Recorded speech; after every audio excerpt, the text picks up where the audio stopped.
Personal notice. Danger's my stock and trade. If the job's too tough for you to handle, you got a job for me, George Valentine. Write full details.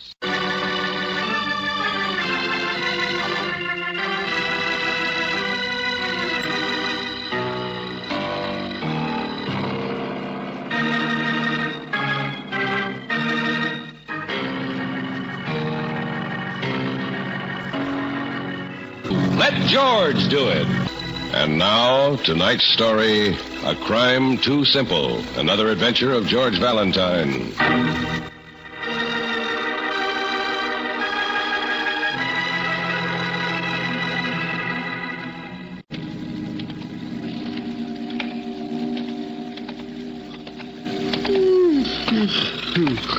Man, look at that fog. Great night to play post office. Shut up. At least you can see the next pier. That's more than you could last night. Shut up. Oh, look, you gotta keep talking to keep 'em going to sleep on this watch. Join the Coast Guard. See the world. I tell you. Who's your favorite movie actress? Oh, shut up. Can't you never say anything but shut up? Huh? At the end of the pier for the fence. Yeah, I see him. Carrying a rolled-up sail or something. No, it's not. It's something on a light overcoat. All right, you, what are you doing out there? Why, he threw it in. Stop! Hey, you! Oh, he told you! Well, you asked for it, brother.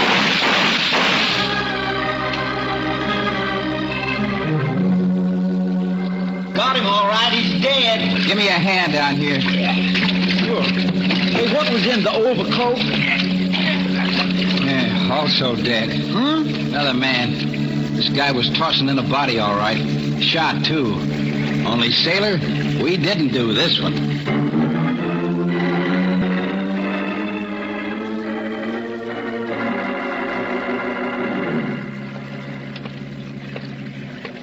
Well, what am I supposed to do about it, Lieutenant Johnson? Be patient, my friend. You like riddles, don't you? Like puzzles? Well, not always in the middle of the night. Miss Brooks, pity those poor newspaper men over there. They have to do this every night. Man throws a body off the end of a pier, then shoots it out with a couple of cents. Yeah, that was his mistake. Picked a spot too close to the Coast Guard section base, that's all.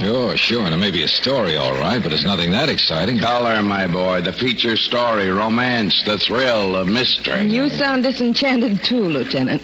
The body in the water corpse, was somebody named Ferroni. He was a cook on the boat. Well, sounds ordinary enough so far. Oh, the whole thing is. Just so happens Ferroni only got in a few days ago. He was working on the tug that brought back the Apperson expedition. The what? I don't know. Some bunch of characters just came back from Venezuela. But that's all the newspapers need to climb up on their Sunday supplements. What was the other corpse, Johnson? Now we get warmer. Come here. You ever hear the rumors about a guy in town called 3 Grand? You mean that's a name? Yeah, I have, vaguely. Don't really know anything about him, though, do you? I don't need to, my friend. That's him. Corpse 2. Oh, but George, $3,000. His What price kind of for murder, Miss Brooks, a hired killer. Nice guy. Maybe those sentries deserve a medal. Sure, it wasn't their fault. I can't blame them. Well, what's wrong, then? Here, look. Found this letter with the killer's identification. Read it.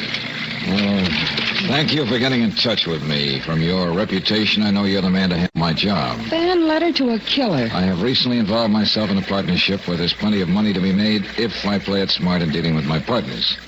I have a plan, but there's a man named Ferroni, a cook, who knows about it. He wants me to pay him to keep quiet. I guess you understand how to earn your $3,000. Ferroni is coming to my place tonight. Instead of me, you'll meet him. And that's all. Type note, naturally. No signature. Man's not crazy. And the bullet from the killer's gun there killed the cook. Yeah, one shot. Neat and efficient. Toss him in the bay and forget him. Certainly simple enough. For once, you have all the facts. Of course it's simple. 1, 2, 3. But Valentine, don't you catch on why I thought you'd be interested? Yeah, Johnson, yeah. I'm beginning to get the idea. Hey, you officer. Your name Johnson? Huh? My name's Apperson. Apperson. Well. And I suppose they woke you out of a sound sleep. Out of a mug of beer, you mean? All right, so you need Apperson to work out your little problems. Dead people or typhoons, all the same to me. Hold on, will you, please? You mean you're the head of that Apperson expedition, whatever it was? Expedition? Just some guys I brought back from the jungle on my boat, that's all. Never met each other until then. I work for a living, Mac. But what kind of an expedition was it? I just own the boat, ma'am. Don't ask me nothing. You got the wrong man. Uh-huh. You just owned the boat and employed the cook. Yeah. He couldn't fry good hotcakes anyway. Death makes you real sad, huh? Come here. How about this guy? He work for you, too? Never saw him. Who is he? Captain Apperson, whom do we ask about this so-called partnership, this expedition that, of course, you don't have anything to do with? Well, try Boyle, Frank Boyle. He was along. Big shot lawyer, I think. He's a handy man with words. I can imagine. Who else? Well, that boat of mine's only a tub, you know, Chief. Only 3 of us come back together besides the cook and a couple of deckhands. So what's all the fire? Your problem ought to be simple. Whatever it is. Okay. Get back there with the sergeant and wait. Oh, sure, mate. Now, look, Valentine. Skip it, Johnson. He won't tell you anything. Let me see that note that was on the killer's body again. Yeah, here it is. Yeah. The note implies whoever wrote it was working on something against his partners, all right? That's what you want to know, isn't it? Oh, even I'm beginning to get it. A crime that's too simple. And that you can't solve.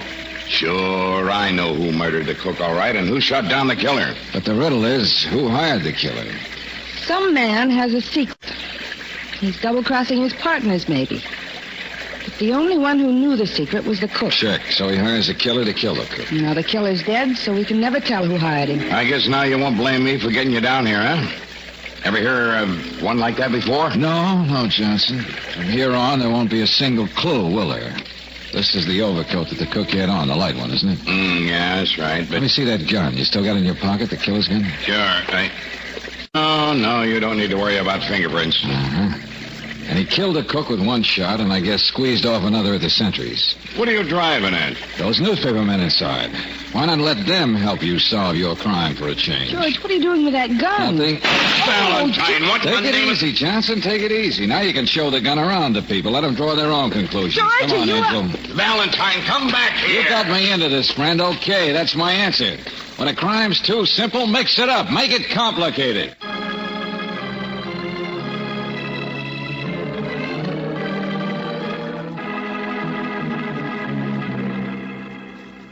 And what's your conception of a big shot lawyer, Mr. Valentine? Well, it's generally not of a man who hangs his shingle outside of his own Captain house. Apperson's a fool. So am I, probably, for talking so much.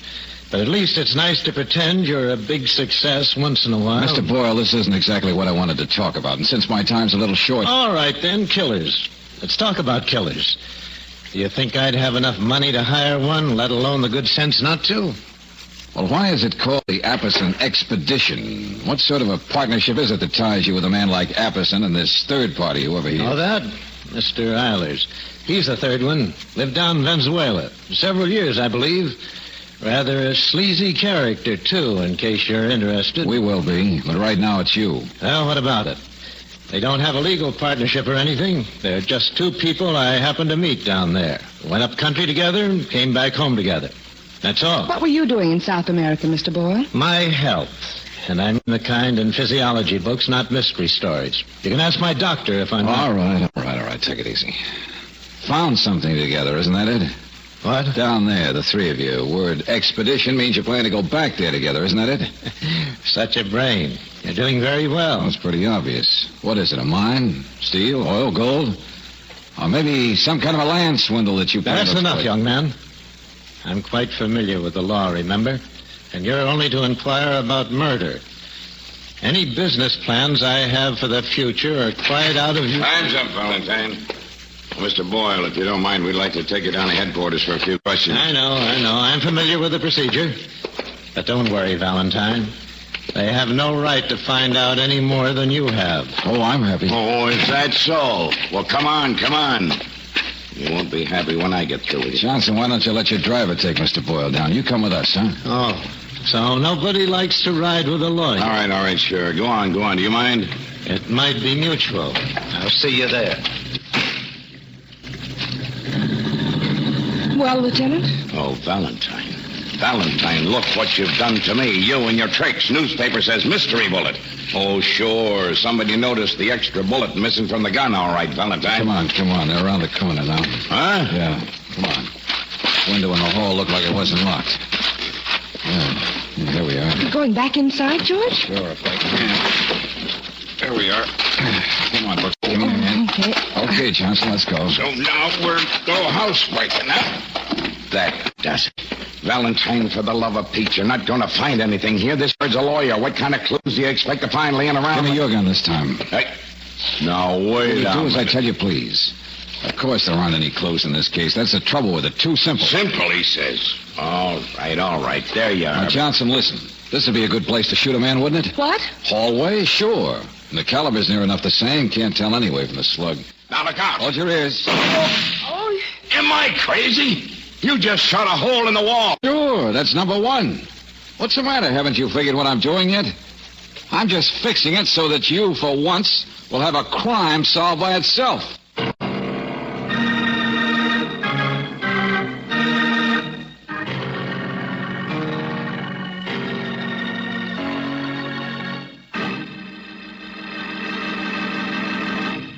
In just a moment, we'll return to tonight's adventure of George Valentine. Someone hired a killer, one of 3 men. Well, the killer did his job all right and disposed of the only person who might have known whatever secrets there are. But unfortunately, the killer, a mysterious man known as 3 Grand, is dead too. So who hired him? And what are the secrets? Well, if your name is George Valentine, you know that when a crime is too simple, the only way to get clues is to make your own. George, someone's coming. Yeah. The man just got off the streetcar. Well, probably this Eilers himself. He's been down to police headquarters, I suppose. Did you check the other cabins in the motel? Yeah, nobody in. Wouldn't make any difference anyway. Cabins are so spread out. Hurry up, Take Ken. it easy, will you? Take it easy. There we are. Any place will do. It doesn't make any difference. Here, strike a match, will you? No, he might see it. Hurry up. There's enough light. He'll be here. He'll hear you. All right. Here goes. George, listen, what's that? Little piano over there. Hit the side of it, that's all. Now, come on. Bullet number 2 is taken care of. Get back outside.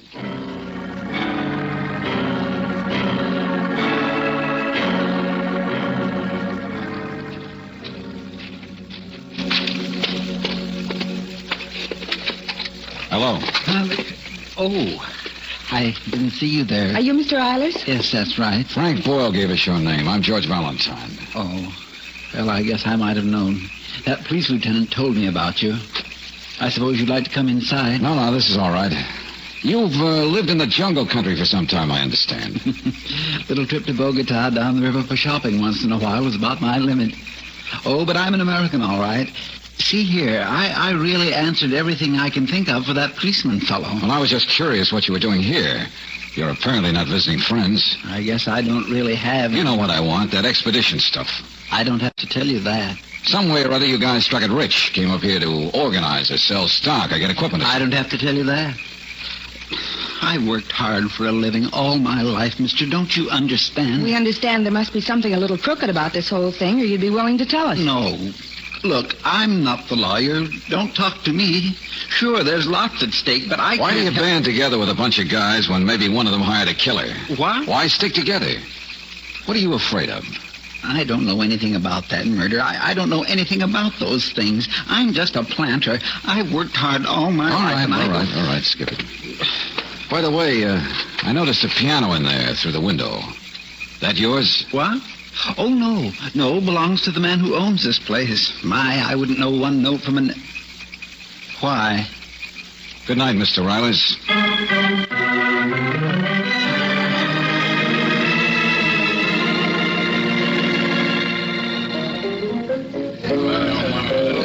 I could tell you stories by the hour, lady. I can imagine, Captain. Yeah, but you wouldn't believe them, huh? All right, now how about a glass of beer? No, thank you, Captain Apperson. Besides, Mr. Valentine will be back in just a moment. Oh, sure, the snoop. Now, there's an unpleasant job. What are you bothering me for? I got an alibi. I imagine everybody has an alibi. Okay, Angel, let's go. Oh, no. Sit down. Sit down, Valentine. How'd you like my ship? That's where you've been snooping. Oh, it's a tub, all Of right. course it is. But you didn't find anything, did you? Yeah, dirty dishes in the galley, that's all. Nothing to find.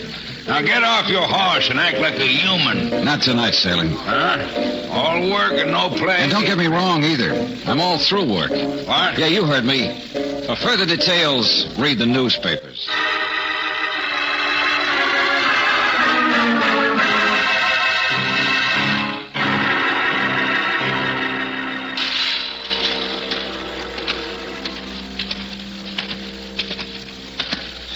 You're one of the reporters who saw that gun the killer used, aren't you? Noticed that an extra shot had been fired. Yeah, that's right. My paper had a story on it. Mystery bullet stuff. Only we don't like to draw conclusions. Sure, mister. Here we are. Locker 317. How come they give you the run of the morgue like this? So you'll draw the right conclusions. Police said make myself at home. Friendly thought. What's the matter? Nothing but clothes, that's all. Oh, sure. Stuff that cook Ferroni was wearing, huh? Yeah. Something occurred to me I wanted to check. Hey, wait a minute. There's a hole in that light overcoat. Yeah. Yeah, there is, isn't there?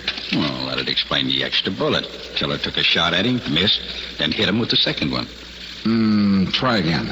Huh? Well, from the location, the bullet would either have been found in him or at least poke a hole in his shirt underneath, wouldn't it? Yeah. No hole in his shirt, is there? Not except from the one that really killed him. Wait a minute. Light beginning to dawn? Just means the overcoat wasn't on him when it got that extra hole. Well, that's what I wanted to make sure of. Looks that way. But then it means... Listen to this. Killer murdered the cook at a place unknown. But it had to be a place where he wasn't wearing his overcoat. Uh-huh. Gives us a new lead, doesn't it? Killer put the guy's overcoat on him afterwards, when he carried him out to toss him in the water. But inside, don't you see? Indoors.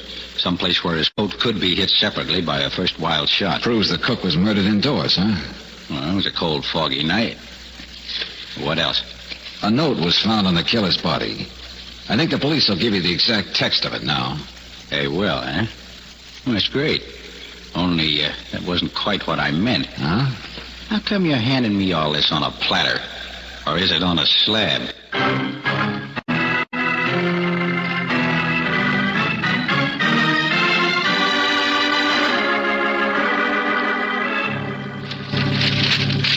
But look at these stories. Where did the murder take place? In whose home or boat or motel was the little blackmailing cook met and surprised with the gun of the mysterious $3,000? Oh, it's all there, all right, Johnson. Hook, line, and sinker. But, Valentine, if anybody ever finds out that you fired that extra bullet through the coat, I'm liable to be...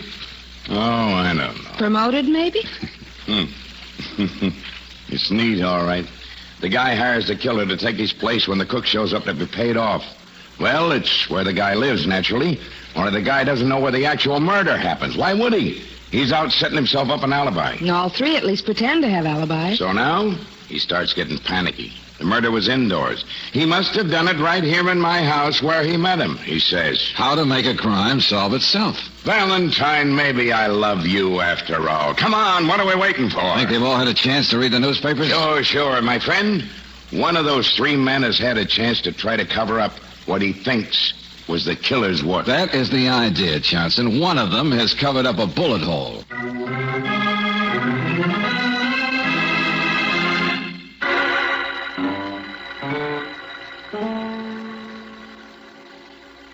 I don't understand. What are you doing there? I told you, I don't play the piano. There it is, all right. I'm not surprised. What? Where'd that come from? Bullet, Mr. Eiler. Splintered the finish, too. Well, I don't know how it got there. I've never noticed it. I've only been in from Venezuela a couple of days. I don't even understand Take it what's easy, going on. Eilers. Relax. You just got crossed off the list.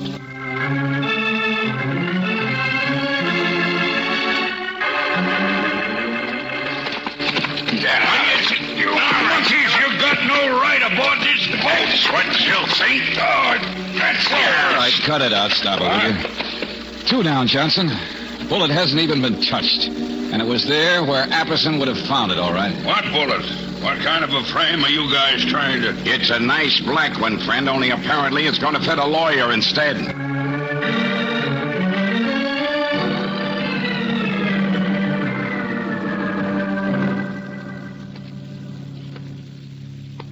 Mr. Boyle? Mr. Boyle! Don't waste your lungs, Johnson. Come here. Find the bullet? No. He's puttied up the hole where it was. Well, that's it. Simple crime, and we finally got a simple answer. Only what do you suppose he could have... Hello? Hello there. All right, Boyle, put him up. Oh, I thought I heard someone. I was out back in the garage getting my car. You won't need it. You'll ride in ours. What? See here. Put that gun down. No, you don't.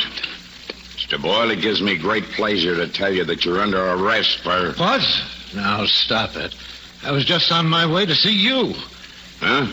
Yes. Look there, on the wall. You see that putty? Yeah. I just put it in. I think someone must be trying to kill me. Here, look at this. I found a bullet in my wall.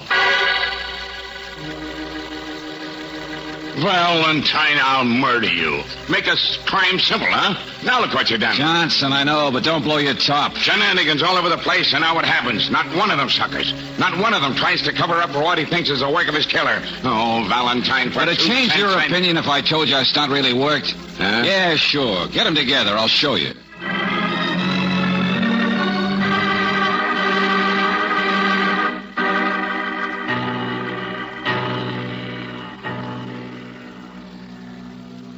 So now you all understand that this whole bullet business was really just a phony. I've never heard anything so irregular in all my life. Oh, now, don't get righteous, Mr. Boyle. We had to pull it to make sure one of you didn't try to cover up. All right, so we didn't. So what? Well, we're firmly convinced that in the circumstances, if one of you hired the killer, he would have covered up. So it's quite simple, isn't it? None of you hired $3,000. Valentine, for Take the it love easy. of... Take it easy, everybody. One of you is going to go to jail, all right, for murder. But you see, something else has been bothering me. That's why you've all kept quiet. One man out of 3 was a double-crosser. So why won't the innocent ones help us? But we don't know anything about that. Oh, there's a good reason, all right. I can tell you, that expedition scheme they've got must be as crooked as a corkscrew. Oh, it is not. Oh, a little irregular, perhaps. But will you? Sure, I thought of that, Johnson, and apparently a lot of money's at stake, too. Those reasons help, but they're not the big one. And what might that one be? Fear. Well, from now on, 2 of you have nothing to be afraid of. The killer's going to hang. Killer, what are you talking about? Captain Apperson, as I said, one man was a double-crosser. He hired $3,000 to kill that cook. But, of course, it's none of these men, because the man who did the hiring is now dead. Yeah, that's right. Shot down by a couple of sentries. Little identification job for you, Johnson. So, anybody ready to talk now? Well, see. No, wait. Right. What else, Valentine? Okay, point 1. 2 of you are afraid of the third because he's the professional killer. He's the mysterious $3,000 who decided this looked like a good little group to join, I guess. How about the murder? Probably killed the cook, all right, then waited for his employer to show. Said, here's a body, you get rid of it. Poor guy had to. But a professional wouldn't choose a place like the pier next to the Coast Guard base, would he? Unless he sort of hoped his employer might get shot down. But how would he know that? How would he know the guy would... Johnson, he wouldn't, but it was worth a try. Slip his identification and stuff into the guy's pocket. Well, it paid off, that's all. If it hadn't, he probably wouldn't have taken the next step. Wouldn't have slipped into the personality of the man who hired him. Okay, Valentine. Shut up, you're Apperson. Pretty bright. You want point 2, Mr. Rollins? How difficult it would be to assume the role of a lawyer? Or a sea captain? But on the other hand... Lay out!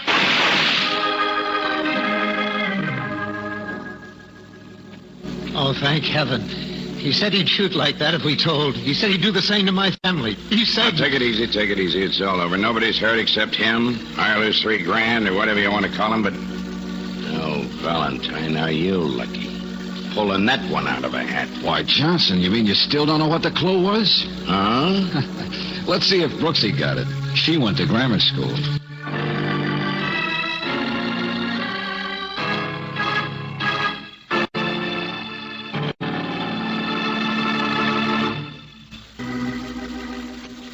Well, of course, George. I knew there was something wrong about that man when we first talked to him. Well, he had kind of a wild plan, but it might have worked, you know.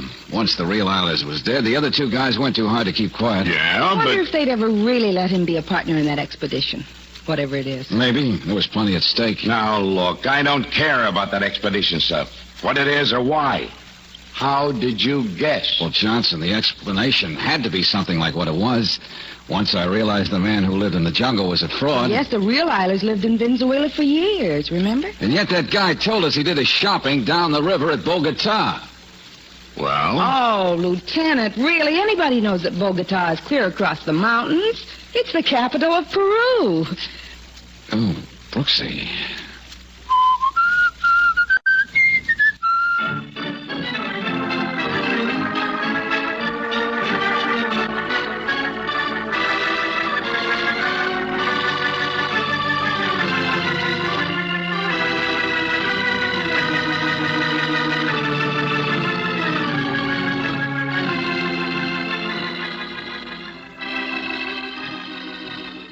Robert Bailey is starred as George, with Virginia Gregg as Brooksy. Let George Do It was written by David Victor and Jackson Gillis and directed by Kenneth Webb.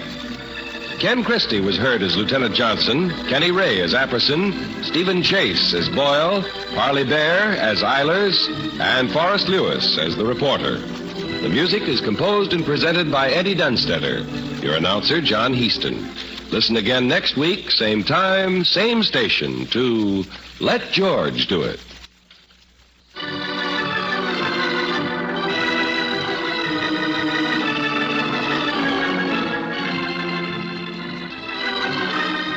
This is the Mutual Don Lee Broadcasting System.